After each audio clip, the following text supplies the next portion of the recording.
Aswang na maranhig, kwentong aswang, narration story. Madilim ang gabi sa baryo, tahimik ang mga tao, pero may isang nilalang na umaligid, isang aswang na maranhig, mga yabag ng paa sa dilim. Siya ay may katawan ng tao, pero may kapangyarihan na mag-transform na maging isang mabalahibong hayop. Umaligid siya sa baryo, naghihintay ng biktima. Mga tunog ng huni ng ipa at mga dahon.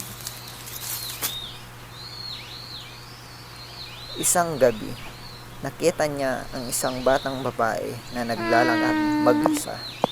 Nilapitan niya ito pero biglang nag-transform siya sa isang mabalahibong hayop. Mga tunog ng huni at mga yabag ng paa.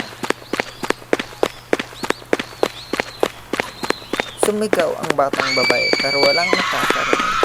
Tumakbo siya pero nahuli siya ng aswang na maranhig.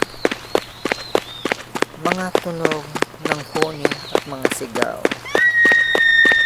Kinuha niya ang batang babae at dinala sa isang madilim na lugar. Doon, sinimulan niyang kinain ito. Mga tunog ng huni at mga sigaw.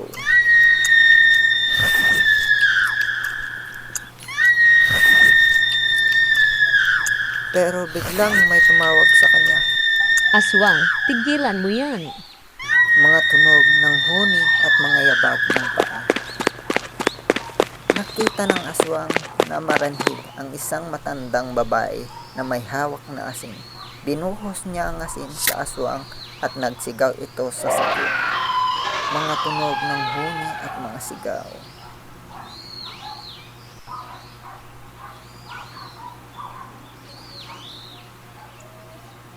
Namatay ang aswang na maranhig at nailigtas ang batang babae.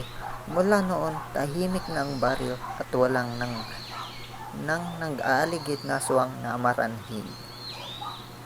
Yan ang ating kwento, narration story.